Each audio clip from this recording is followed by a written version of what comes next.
Hello snowboarders of the internet, I'm your host Avran LeFeber, and in this video we're going to be reviewing the Arbor Candle Rain, Pat Moore's board of choice.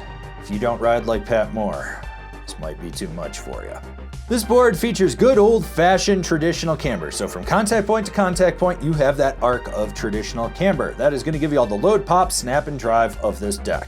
This board's available in 149, 153, 155, 157, 158 wide, 159, and 161. I rode this board at Copper Mountain on a day that was mostly sunny bluebird, average temps. You had firm, fast corduroy that was just soft enough to set an edge in. Little bit of chop and chunder for good measure, and I rode it with my Rome Black Label bindings and my K2 Thraxis boots. Stiff!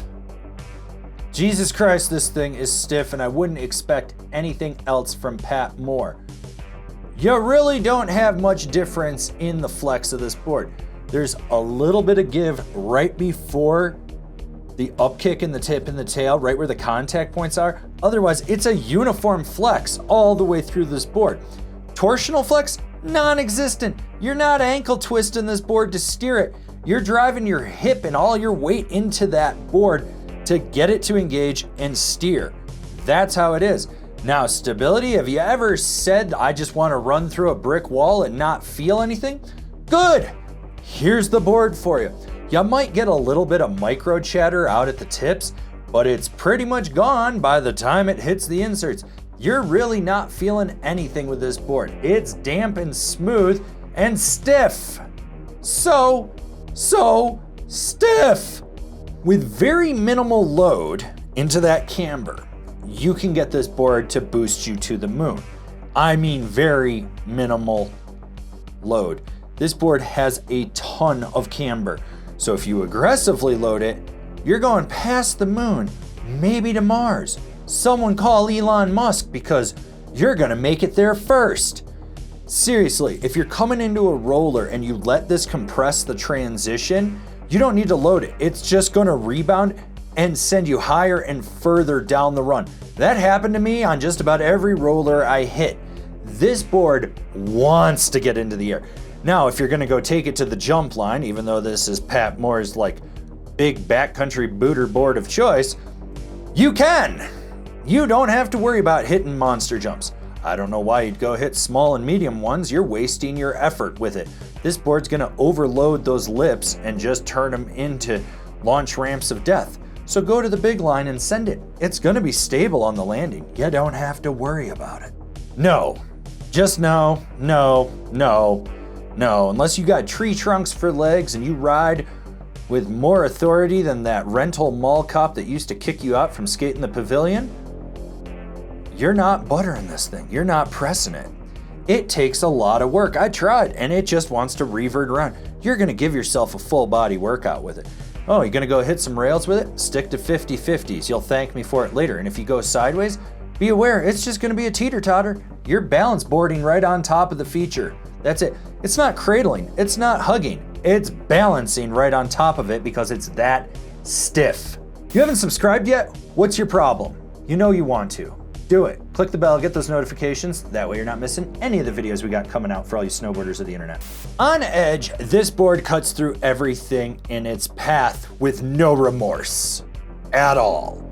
You have to understand that you're going to be throwing your weight into that nose contact point, putting your hip into it, driving with aggressive power, and when you transition your weight back, you're not ankle steering. Oh, no. You're still putting power into this board. It's gonna give you that workout. If you grew up riding a lot of camber on an old school stiff board, you're gonna love it. If you didn't, it's probably too much for you. Short, tight, quick carves, you realize it takes power. You're putting in a ton of effort just to get this board to transition quickly from toe to heel. You're feeling all that power coming from your lower back, hips, quads, knees, ankles as you drive it into this board. Medium mellow carves, you start to see this thing come alive, and as you go to disengage from your toe or your heel, you feel that power as it slingshots you out of the turn. Now, when you go for the deep, hard, aggressive carve, you're gonna feel like a serial killer at Thanksgiving cutting through everything in your path. You're gonna be going so fast, snow's going in every direction, there's a cloud, people are screaming. women are clutching their babies, and you're laying a deep aggressive trench. And when I say deep aggressive trench, I mean it's gonna be like 2 to 4 inches deep because it just cuts with that much power. This board is stiff and aggressive, and carving on it reflects that. Pat Moore, or someone that has owned a lot of Pat Moore Pro models from various brands and wants to ride some manly man camber. That's right, it's manly man camber. It's not just man camber, it's manly man camber. Oh, you want to support us further and maybe pay for my knee rehab from riding this board? Cool. Swing on over to Angry Snowboarder VIP and become a member. That's right, you can be a members only member. This board is way too much for me. I am glad I asked for the 59 because the 61 would have killed me. I would be dead. I would be doing this review from the grave because this board was just too much for me.